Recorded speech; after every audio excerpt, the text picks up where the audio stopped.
Pour vivre l'ADN spirituel, la première chose qu'on doit faire, c'est d'aimer le Seigneur en premier. Quand j'ai connu ma femme au départ, ça n'a pas été évident parce que j'aimais plus elle que Dieu. Mais elle m'a montré qu'il fallait que j'aime le Seigneur avant elle. Puis je peux vous dire que j'ai tout fait pour aimer elle en premier. Mais j'ai persévéré grâce au Seigneur, j'ai tenu parole, j'ai lu la parole et le Seigneur m'a mis dans mon cœur, OK, il faut que je t'aime avant. C'est correct, je vais t'aimer avant. Ça a fait ce que ça a fait aujourd'hui. On est mariés, on a des enfants, on est heureux. Puis oui, il y a des montagnes, il y a des choses qui ne sont pas évidentes. Mais s'il y a des nouveaux couples, je le sais que ce n'est pas facile. Je le dis, pour moi, c'est facile parce que je l'ai vécu. Mais aimez le Seigneur en premier parce que s'il y a des choses qui arrivent dans votre vie, qu'est-ce qui va arriver? Dans votre couple, quand vous avez des enfants, on se tourne vers notre famille, nos amis, et nos amis nous conseillent, bon, regarde, mets-les de côté, divorce ou reste pas avec. Mais quand tu te confies dans le Seigneur, tu dis, OK, je vais passer par-dessus des choses, je vais avoir de l'humilité, et ça déclenche justement une paix dans son couple, et c'est durable. Amen. Vivre l'ADN spirituel selon la Bible signifie reconnaître et incarner l'identité de Dieu, nous a donné en Jésus-Christ. Quand on parle d'incarner, on parle de refléter et on parle de personnifier. Et pour ça, la première chose qu'on doit faire, c'est donner sa vie à Jésus. Y a-t-il des gens ici qui n'ont jamais donné leur vie à Jésus? Je sais que si on lève la main, il y en a qui vont être timides, mais ça vaut la peine de le lever. Mais je ne le ferai pas tout de suite, la prière pour donner sa vie, mais après le message, ça va être important de comprendre pourquoi que ça vaut la chance de le faire. Y a-t-il des gens qui n'ont jamais reçu le Seigneur comme sauveur dans sa vie? Levez pas votre main, je vous comprends. Moi, j'aurais fait pareil au début. Amen? L'ADN spirituel, c'est une identité divine en Christ. Selon la Bible, chaque croyant reçoit une nouvelle nature en Christ. Ce nouvel ADN est spirituel et il reflète les caractéristiques de Dieu qui parlent de la sainteté, de l'amour, de la puissance et de la sagesse. Ça, c'est important. C'est au-delà de nos émotions, hein? De la chair. Amen. Vous êtes une nouvelle créature quand vous donnez votre vie à Jésus. N'attendez pas. Moi, j'ai attendu un peu plus longtemps, mais aujourd'hui, je l'aurais fait au départ. Mais je l'ai fait quand même avant de me marier parce que c'est important pour notre couple, justement, qu'on soit sortifié. Amen. Pierre affirme que nous sommes une race élue, un sacerdoce, une nation sainte.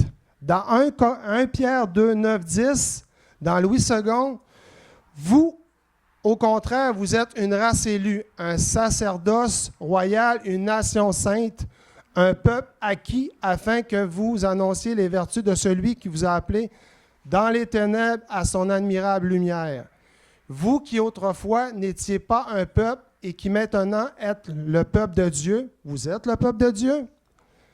Vous qui n'avez pas obtenu miséricorde et qui maintenant avez obtenu miséricorde. C'est quand même puissant. Puis quand on parle d'appartenance, amen, cela signifie que notre vraie identité ne vient pas de notre passé. C'est important, ça ne vient pas de votre passé. Toutes les choses que vous avez vécues ne font pas partie de votre vie aujourd'hui, de vos échecs ou de notre culture dans la société, mais de notre appartenance à Dieu. C'est tellement important d'appartenir à Dieu. Puis je le sais au départ, quand on s'est marié, je pense que je l'ai déjà dit. Tout de suite, la journée du mariage, on s'en va à Québec. On va voir une prêche de Luc Dumont. Je ne sais pas s'il y en a qui connaissent Luc Dumont. C'est vraiment bon. Il disait que si on était prêt à tout abandonner pour le Seigneur, avancer en avant. J'ai été le seul qui était en arrière parce que je n'étais pas prêt encore. Je n'avais pas compris la parole de Dieu. J'étais tout seul. J'étais comme gêné. Mais je l'ai fait parce que j'étais droit devant le Seigneur et il savait que mon cœur n'était pas pleinement à lui. Puis, il y a Pasteur Louise qui est arrivé. J'ai eu le baptême du Saint-Esprit. Oh, là, j'étais prêt à recevoir. Ça fait que le Seigneur le savait que c'était le moment que je le reçois. Puis, j'étais ouvert. Mais je peux vous dire que c'était pas évident. Quand tu es dans une église, tu es tout seul en arrière, tout le monde est prêt, puis que là, tu as l'impression que tu n'es pas dans le feeling d'eux autres. Puis là, ben, ça fait une journée de mariage. Là, ta conjointe, elle te regarde. OK, j'ai marié lui. Et oui, c'était moi. Voici 5 aspects essentiels pour vivre pleinement cette identité. Être conscient d'être élu par Dieu. Vous êtes élu par Dieu. Amen. Dieu nous a choisis pour refléter quoi? Sa lumière dans le monde. Partout où vous marchez, vous représentez Christ. Tous vos comportements en dehors de l'Église, ça représente Christ et c'est tellement important d'être humble envers tout le monde. Amen. Recevoir, le deuxième, c'est recevoir sa grâce et sa miséricorde. Notre ADN spirituel est marqué par le pardon et la rédemption. Quand on parle de rédemption, on parle de action de ramener quelqu'un au bien, de se racheter. C'est tellement important. Puis quand on parle de pardon, moi je ne veux pas parler de politique, c'est un exemple que je vous donne. Je ne parle pas de politique parce qu'on a toute notre opinion. Mais vous avez entendu parler de la femme de Charlie Kirk. Ceux qui ne sont pas trop enseignés, mettons, dans ce monde, que quand tu as eu leur grand rassemblement, puis qu'elle a pardonné le tueur, OK? Pour le monde, elle a dû dire c'est une folle, en tout cas, bref. Dans le monde, j'ai-tu le droit de le dire? Elle n'est pas correcte. Mais quand tu lis la Bible, peu importe ce que tu as vécu dans ta vie, si tu vis avec le chagrin et le non-pardon, tu ne peux pas être à la lumière. Tu ne peux pas profiter pleinement du Seigneur. Tu n'as pas le choix de passer par-dessus. Elle a fait son pardon. Peut-être que c'était difficile, mais pour elle, c'était une activation pour le futur. Elle n'avait pas le choix de le faire. Quand tu lis la Bible, tu n'as pas le choix. Fait que s'il y a des choses dans votre vie que vous subissez avec certaines personnes qui vous ont fait du mal, le pardon est important. Amen. Puis c'est un exemple, hein? Charlie Kirk, je ne veux pas rentrer dans la politique, mais c'était un exemple que je vous donnais que tout le monde sait. Se voir comme appartenant, le troisième, c'est se voir comme appartenant à Dieu. Nous ne sommes pas définis par nos émotions ou nos possessions, mais par notre relation avec Dieu. C'est ce qu'Édith a fait. Une relation avec Dieu, c'est de prendre du temps. Et je le sais que ma femme me regarde, elle dit, tu devrais prendre plus de temps aussi. C'est pour moi le message, OK? Ce n'est pas toujours facile, mais il faut prendre le temps. Amen. Il n'y a pas de condamnation, mais je sais que la relation avec lui est différente. Quatrième, c'est vivre en sainteté par le sang de Christ. Par le sang de Christ, nous sommes rendus saints et appelés à vivre une vie pure. C'est plus facile. Puis, même si on a fait des choses pas correctes, Dieu nous pardonne et on le sait consciemment qu'on n'est pas dans la bonne direction. J'ai eu justement une discussion avec un de mes frères qui va se reconnaître. Est-ce que tu as déjà vu Dieu? Est-ce que tu y as déjà parlé? Par mon orgueil, j'aurais dit oui. Mais non, je ne l'ai jamais parlé directement. Moi, ça ne m'est jamais arrivé. Je peux comprendre qu'il y en a peut-être qui ça leur est arrivé. C'est sûr que des fois, je m'assis sur mon terrain, proche de la haie de cèdre, comme Moïse avec comment il appelait ça? Buisson ardent. Mais ça ne m'est pas arrivé. Il ne m'a jamais parlé à travers ma haie de cèdre. Mais je peux vous dire que quand il me donne une direction consciemment, mettons, j'ai une décision à prendre et je le sais que c'est la bonne direction, mais le Seigneur me le met dans mon cœur.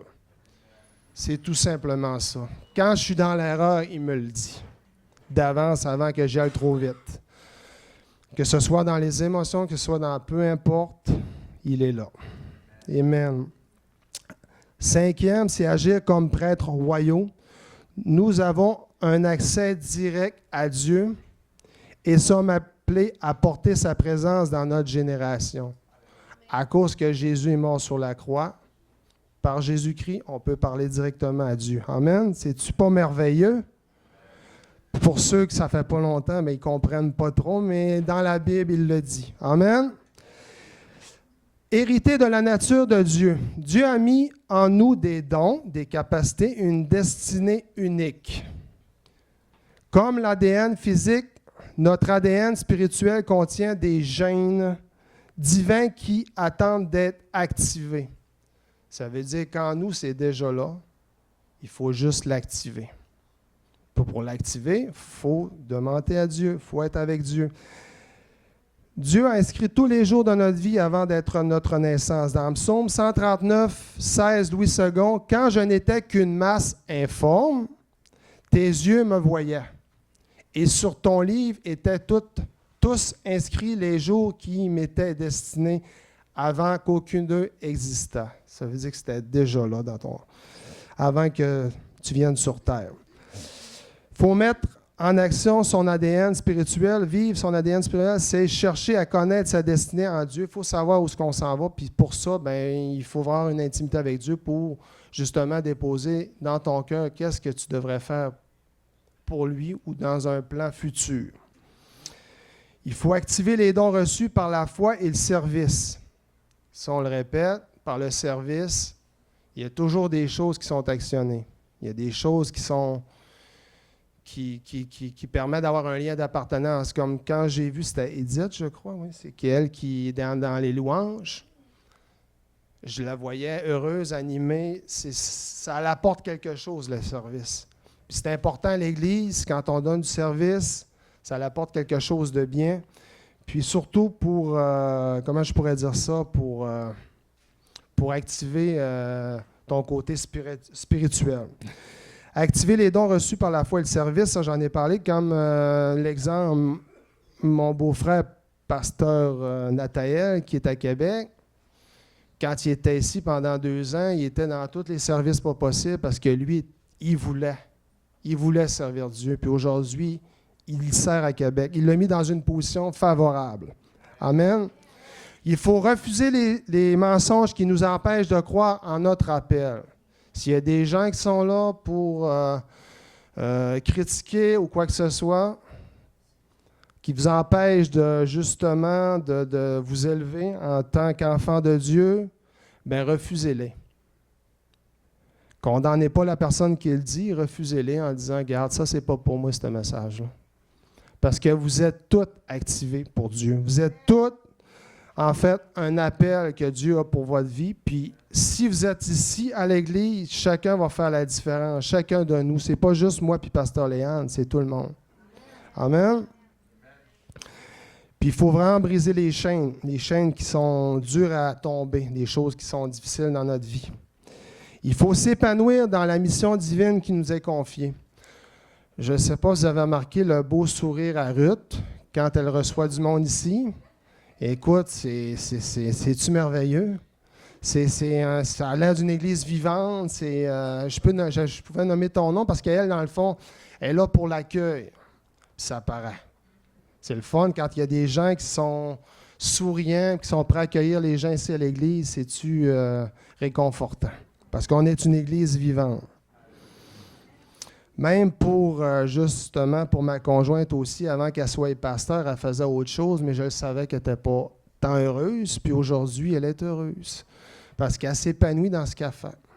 Puis Dieu avait mis dans son cœur d'être pasteur, bien elle l'est aujourd'hui. Je ne la regarde pas trop, parce que j'ai vu les étapes pour y rafraîchir, puis elle a travaillé fort. Mais elle a été dans le service au départ. Puis elle a été dans une position comme vous. Elle est assise, elle écoutait, elle apprenait, elle disait la parole, elle était dirigée par Dieu. Puis aujourd'hui, la petite fille fragile est rendue une petite fille forte. Amen. Premièrement, il faut commencer chaque journée avec Dieu. Si vous avez eu un manque, quelque chose ou une situation dans la journée, remettez-la à Dieu. C'est important de dire aujourd'hui, cette journée-là, Seigneur, aide-moi. Telle situation, aide-moi. Comme moi, quand j'étais de garde à l'usine, c'est la même chose. J'avais un défi. J'ai dit, Seigneur, je te remets ça entre tes mains, c'est à toi. Moi, je vais être conduit par ton esprit. Puis il faut quand même partir avec une lecture ou quoi que ce soit. C'est important de lire la parole le matin si vous avez besoin de fruits dans votre vie. Amen. Vive ton identité dans ton travail. Ça, c'est important, même si ça n'a aucun lien avec l'Église. C'est important que tu puisses aider un collègue, diriger quelqu'un. Si quelqu'un te pose une question, ben tu le réponds en qualité. Ça démontre juste la personne que tu es. Puis moi, ben même mon voisin, il a pris ça comme acquis parce qu'il est toujours rendu chez nous pour me poser des questions. Et je l'aime pareil, mais je vais me mettre une clôture. Non, c'est pas vrai. Vous couperez ça. Vous devez travailler avec excellence et intégrité comme pour Dieu. Dans Colossiens 3:23, dans Louis II, tout ce que vous faites, faites-le de bon cœur, comme pour le Seigneur et non pour les hommes. Amen. Être un témoignage vivant par ton attitude, la patience, le respect et l'honnêteté. C'est tellement important d'être honnête. Et j'osais pas trop le dire, mais tu sais, comme dans mon travail, là, je me rappelle, moi, j'ai changé justement de travail, ça fait peut-être 8 mois par la grâce du Seigneur, parce que j'avais demandé, il me l'a donné, amen. Mais nous, on dînait toujours dans une salle. On appelait ça la salle à... Tu sais, quand tu parles dans le dos des autres, là. Mais moi, je voulais être dans cette salle-là pour que personne ne parle de moi. Non, c'était pour vraiment essayer de justement, tu sais, de diriger la conversation parce qu'il y avait des choses qui n'avaient aucun sens, que des fois, un parle de l'autre pour l'autre. Fait que tu es la lumière, c'est toi qui dois diriger et de dire, regarde, je pense qu'il est un petit peu fort de dire telle chose à telle personne, telle chose. Tu sais, on est bon dans la société de commencer à critiquer les autres, là. Mais soyons la lumière, soyons les gens qui vont faire le bien. La différence, c'est tellement important, gars, la belle phrase, la différence. Amen. Aimer activement son prochain, pardonner, même si ce n'est pas facile. Être à l'écoute sans juger. Pas mettre de clôture, pas mettre de clôture. Ça fait que je vais me mettre une... On oublie la clôture. Non, gars, chérie, elle veut une clôture. Puis, offrir ton aide. Et dernièrement, j'ai aidé quelqu'un dans un besoin spécifique, puis c'est super correct, mais Dieu me l'a offert aussi par la suite. Il y avait une personne, justement, qui avait un besoin, puis c'était super correct. Moi, je ne l'ai pas dit à ma femme, mais quand on était assis, puis j'écoutais l'autre, j'avais une lumière ici. Puis, ça me montrait justement que, regarde, le Seigneur voulait que je donne. Je l'ai donné. Mais vous savez, 12 heures après, j'ai récolté. J'ai récolté parce que moi puis ma femme, on cherchait une motoneige. Puis on n'en trouvait pas une qui avait du sens. Puis j'avais signé le vendredi. Mais j'ai dit, je ne suis pas sûr de la prendre, mais je vais signer quand même pour le réserver. Puis vous savez, il était quand même un montant assez énorme. J'ai dit, garde, on va le prendre. Puis le pasteur Léon a dit, es-tu sûr que tu veux le prendre? Bon, je ne suis pas sûr, mais on va le réserver quand même. Quand j'ai donné dans la même journée, le soir, il y a quelque chose qui a passé sur Internet. Un skidoo encore mieux. Puis je ne sais même pas pourquoi il était à ce prix-là. Là. Puis j'ai dit, c'est une arnaque. Je suis monté à Victoriaville, j'ai été le premier. Le gars, il dit, j'ai eu tellement de monde sur mon skidoo, je pense que je ne l'ai pas fait assez cher. Vous savez, j'ai mis à peu près 5 000 $ dans mes poches. J'ai un skidoo qui est presque neuf dans le garage pour 6 500 $. Ça, c'est pour te dire que quand on donne, on récolte. Amen. Vivre en sainteté, renouveler tes pensées. C'est tellement important de renouveler ses pensées. Évite ce qui t'éloigne de la paix intérieure ou de la foi. Demande pardon rapidement, ça j'en ai oublié. Rappelle-toi qui tu es, ton identité en Christ. Amen. Déclarer à haute voix les vérités bibliques sur toi. Aller chercher ce qui est dans le surnaturel et de l'amener dans le naturel. C'est tellement important. On a une femme, justement, ministre Madeleine. Dans nos débuts, on avait acheté une maison. Beaucoup trop cher, on y a été par la foi parce que le Seigneur avait mis à cœur à ministre Denise de l'acheter, je pense, puis ministre Madeleine. Puis, on a regardé, tu sais, un coup qu'on l'a acheté avec sagesse, on ne l'a pas acheté avec sagesse, mais on l'a acheté parce qu'on a mis notre foi. On a acheté la maison, beaucoup trop cher. J'avais un travail normal, elle avait un travail normal. On n'arrivait même pas, on regardait nos factures, puis ça n'arrivait pas. Puis on monte à Québec, pas à Québec, à Ottawa, on avait une rencontre, puis tout. Puis je me mets à parler avec Ministre Madeleine. Ministre Madeleine, elle dit « Va le chercher. Va chercher ton miracle. »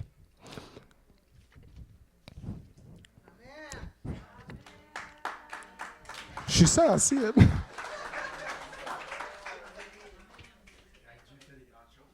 Ouais, Dieu a fait des grandes choses parce que j'espérais qu'il n'y ait pas de monde dehors. Ça fait que moi, j'ai été en boxeur dans ma vitrine de l'hôtel. Elle prenait sa douche, puis j'étais même, j'allais chercher ça dans l'invisible. Amène-moi un travail, parce que j'avais appliqué un travail pour Rio Tinto. Le lendemain matin, j'ai eu mon téléphone. Ça, c'est un Dieu que je sais qui est vivant, qui fait des miracles. Puis c'est ce bout-là qu'il faut faire. Amen. Je ne voulais pas pleurer. Après ça, le soir, c'est un temps de réflexion. Qu'est-ce que Dieu a fait aujourd'hui? Faire un certain recul sur ta vie. S'il y a des choses, Seigneur, y a-t-il des choses que j'ai vécues qui auraient pu être différentes? Le consulter. Le consulter. Si vous avez pris une mauvaise décision, au lieu de le laisser dans votre cœur, dites, regarde, Seigneur, j'ai pris une mauvaise décision. C'est-tu possible que je puisse me racheter par rapport à ça? C'est-tu possible de me diriger? Puis le Seigneur, il va te répondre. Peut-être pas dans mon comment on dirait ça, dans ma haie, mais il va te parler dans ton cœur, puis il va te dire, regarde, je vais te donner, je vais te réconforter dans tes manquements. Amen. Faire une prière de gratitude et dans le repos. On remercie Dieu dans sa présence, ça c'est important. Tu lui confies tes pensées. Des exemples d'ADN spirituel que Jésus incarne dans la Bible, des traits et valeurs qui définissent son identité divine et que nous sommes appelés à refléter. L'amour inconditionnel. Dans Jean 15-13, dans Louis II, il n'y a pas de plus grand amour que de donner sa vie pour ses amis. Ça, c'est important. La paix et la douceur dans Matthieu 11, 29. Prenez mon joug sur vous et mettez-vous à mon école, car je suis doux et humble de cœur et vous trouverez le repos pour vous-même. S'il y a des gens qui ne trouvent pas le repos, c'est le repos que tu dois aller chercher. Amen. Même dans tes tempêtes. Jésus est sans péché, totalement consacré à Dieu. Son ADN spirituel est pur et il nous appelle à vivre dans la sainteté. Amen. Vous voyez, je ne suis pas professionnel, je suis avec une page, non une tablette. Le service humble. Dans Jean 13, 14, 15, Louis II. Si donc je vous ai lavé les pieds, moi, le Seigneur et le Maître, vous devez aussi vous laver les pieds les uns aux autres. Car je vous ai donné un exemple afin que vous fassiez comme je vous ai fait. Je ne sais pas s'il y en a qui l'ont vu dans ceux qui ont suivi dans Bootcamp, c'est l'humilité. OK? Son ADN est celui d'un serviteur, même s'il est le Seigneur. On doit avoir l'obéissance parfaite. Dans Philippiens 2, 8, Louis II, il s'est humilié lui-même, se rendant obéissant jusqu'à la mort, même jusqu'à la mort de la croix. Jésus a fait la volonté de son Père, même si ce n'était pas facile. Bien, dans notre vie, c'est la même chose. Si ce n'est pas facile, c'est parce qu'au bout, il y a une récolte. Cette récolte-là, il faut aller le chercher. Dans tout ce qu'on a fait, moi et Pasteur Léane, même si on a des tempêtes, quoi que ce soit, on persévère, on n'abandonne pas. Mais ce n'est pas de notre chair. On remet ça à Dieu, on continue, on n'a pas toujours les fruits qu'on récolte immédiatement. Des fois, c'est immédiatement, mais on sait qu'on va le récolter. On a toujours récolté, puis c'est pour ça que moi et Pasteur Léane, on a une vie d'abondance, justement, parce qu'on sert le Seigneur, puis on va chercher, justement, ce qu'il faut aller chercher avec Dieu. Amen. Elle me regarde avec ses yeux petits. Elle a l'air analysée, là, mais j'ai un grand peuple. Amen! La compassion pour les perdus. Il pleure sur Jérusalem, guérit les malades, nourrit les foules. Son cœur est tourné vers ceux qui souffrent ou s'éloignent de Dieu.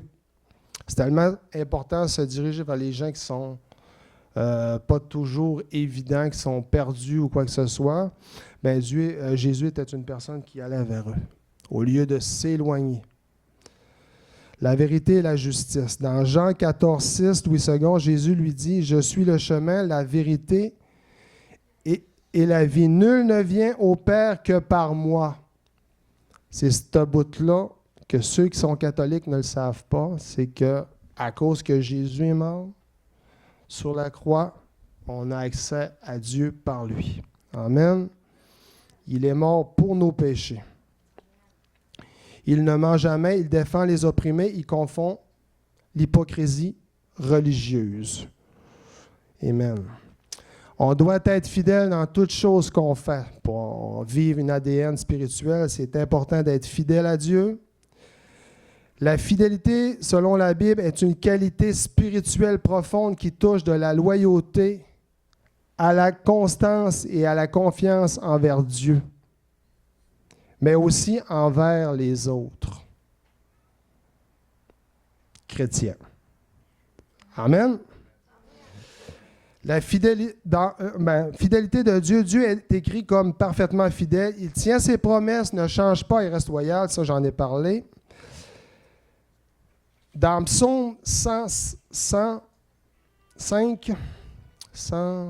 verset 5. « Car l'Éternel est bon, sa bonté dure toujours et sa fidélité de génération en génération. » Dans 2 Timothée 2,13, « Si nous sommes infidèles, lui demeure fidèle, car il ne peut se renier lui-même. » Tu dois être juste envers toi aussi. Être fidèle, c'est marcher dans l'obéissance, garder sa foi, la foi, je veux dire, et rester constant dans l'amour et le service. Dans Apocalypse 2,10, sois fidèle jusqu'à la mort. Ça fait peur, hein? Et je te donnerai la couronne de la vie. Moi, je veux la couronne de la vie. Voulez-vous la couronne de la vie? Amen. Je le déclare que vous l'avez. Amen. Cela inclut la fidélité dans le mariage. C'est important dans le mariage qu'on soit fidèle, que toute chose qui manque, qu'on sait qu'on n'est pas correct, mais c'est important de le partager avec quelqu'un qu'on aime et non avec un autre qu'on connaît, plus un ami. À moins que tu as vraiment besoin de parler à une personne, un mentor ou un chrétien, que tu as un doute ou quelque chose, bien, c'est quand même correct, mais il faut que vous soyez dirigé par l'Esprit pour être sûr d'être la bonne personne qui peut vous diriger vers le bon chemin. Amen. Les engagements professionnels et communautaires. Celui qui est fidèle, dans Luc 16,10, celui qui est fidèle dans les moindres choses l'est aussi dans les grandes choses. La fidélité est comme un fruit de l'esprit. Dans Galates 5, 22, 23, la fidélité est mentionnée comme un fruit de l'esprit qui signifie qu'elle est produite en nous par la présence et l'action du Saint-Esprit. C'est ce que j'ai demandé au Seigneur tantôt, que le Saint-Esprit puisse se déverser en moi pour vous diriger, justement, pour que la parole vienne de lui et non de moi. Et c'est la fin. Merci, Seigneur, pour ce bon moment, Seigneur. Puis, tout ce que je peux dire, c'est que dans la vie, si on veut vivre l'ADN spirituel, il faut vraiment être connecté avec Dieu, il faut avoir une relation, même si ce n'est pas toujours évident. Si on veut marcher de gloire en gloire, c'est tellement important. Puis pas se fier aux médias ou quoi que ce soit, toutes les choses qui se disent dans les nouvelles. Moi, je le sais que des fois, j'ai des discussions avec ma mère sur certains sujets, qui est la politique sur certaines choses. On a passé à travers le COVID où il y avait des informations qui n'étaient pas trop évidentes. Si tu écoutais les nouvelles, c'était épeurant. Mais sache qu'il faut avoir la sagesse là-dedans, puis d'être sûr d'avoir les bonnes informations, puis être dirigé par l'Esprit, parce que si tu es dirigé par le monde, c'est difficile de vivre l'ADN spirituel. C'est difficile de vivre son côté de la foi. Amen. Merci beaucoup. Puis soyez bénis. Puis Pasteur Léane va suivre avec le reste. Amen. Merci. Amen. On peut se lever, tout le monde. On va prendre un temps de prière pour clôturer ce temps. Amen. Merci, Seigneur. Merci pour cette parole ce matin, Seigneur.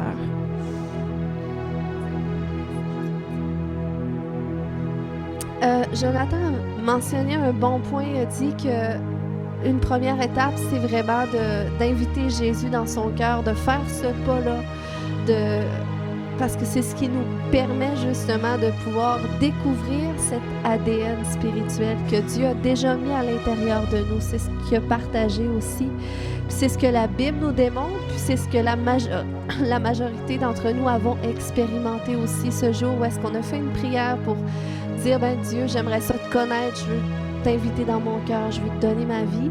Mais c'est à partir de là qu'on a vraiment commencé à vivre un changement, puis des transformations, puis des miracles aussi.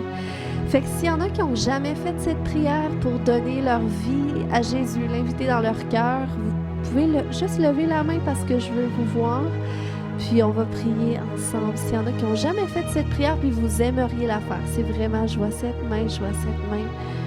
C'est vraiment une expérience qui est personnelle. C'est ce qui est le fun. Tu sais, Jonathan a partagé comme de quoi qu'à cause du sacrifice de Jésus, on a accès à Dieu par Jésus. Ça veut dire que vous n'avez pas besoin de passer par qui que ce soit. Vous n'avez pas besoin de confesser vos péchés à quelqu'un. La Bible va nous dire que c'est correct de le faire parce que la personne à qui vous confessez vos péchés peut prier avec vous puis ça peut vous aider à vous libérer. Mais on a accès directement à Dieu. On peut dire, Seigneur, pardonne-moi, j'ai péché, j'ai fait une mauvaise chose, puis on peut recevoir son pardon. Donc, j'ai vu 2 personnes qui ont levé la main. Je ne sais pas s'il y a une autre personne qui dit « Moi, j'aimerais », il y a une 3e. Est-ce que quelqu'un d'autre ce matin qui dit « J'aimerais donner ». Si vous êtes assez courageux, j'aimerais ça que vous veniez devant. Ceux qui ont levé la main, puis en face de moi, vous pouvez rester dos aux gens. Puis, je veux qu'on prie ensemble. Je sais que ça demande du courage, mais en même temps, c'est un acte de foi. C'est de dire, ben moi, je fais ce pas de foi-là vers Dieu. Oui, si vous restez à la place, c'est pas grave. Puis si vous voulez venir avec un ami, c'est correct aussi. S'il y a d'autres gens qui diraient, ben moi, j'aimerais ça, donner ma vie à Jésus. Vous pouvez venir devant, gênez-vous pas. C'est vraiment un acte de foi. C'est personnel entre vous et Dieu. Merci, Jésus.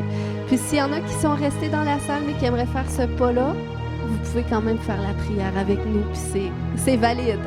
Fait que vous pouvez répéter avec moi, dire « Seigneur Jésus, je viens à toi tel que je suis.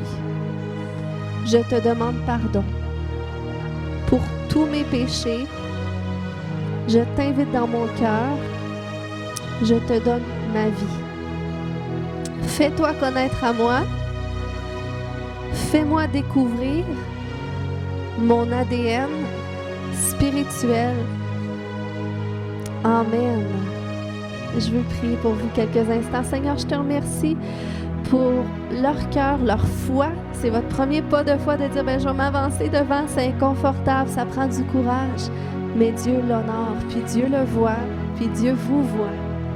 Puis Dieu a des plans pour vous. C'est lui-même qui vous a poussé à faire ça. Parce que Dieu va dire aussi que c'est lui qui nous attire à lui. Puis s'il nous attire à lui, c'est parce qu'il y a des projets pour nous. Fait que Seigneur, je prie que tu te fasses connaître à eux. Seigneur, viens les entourer. Tu dis que quand on t'invite dans notre cœur, tu viens à l'intérieur de nous. Puis c'est à l'intérieur que tu nous parles, que tu nous guides, que tu nous conduis, que tu commences la transformation. Et je prie, Seigneur, qu'ils le vivent, ta présence à l'intérieur d'eux, qu'ils les permettent de naître de nouveau, de naître avec une conscience de Dieu, puis avec cette nouvelle identité aussi que tu as pour eux. Amen. Amen. Je sens ce matin que le Seigneur veut te dire que tu n'es plus seul. Que tu n'es plus seul, puis il y a des situations que tu as vécues par moments que c'était difficile parce qu'il n'y avait que toi qui vivais ça, qui te comprenait vraiment. Puis Mais le Seigneur, c'est qu'il il a toujours été là quand même. Qui te voit, qui te voyait où est-ce que tu étais, mais qui te voit là où est-ce que tu vas aller avec lui. Puis je veux vraiment t'inviter à cette confiance-là, que tu n'es plus seul. Puis cette solitude-là, il vient la combler aussi. Puis il va se révéler à toi, tu vas voir qu'il va te parler, puis même tu vas dire à William, tu vas dire c'est trop bizarre, je comprends pas, mais j'entends des choses, je me sens guidée, je me sens plus seule. C'est sa présence dans ta vie. Sois béni.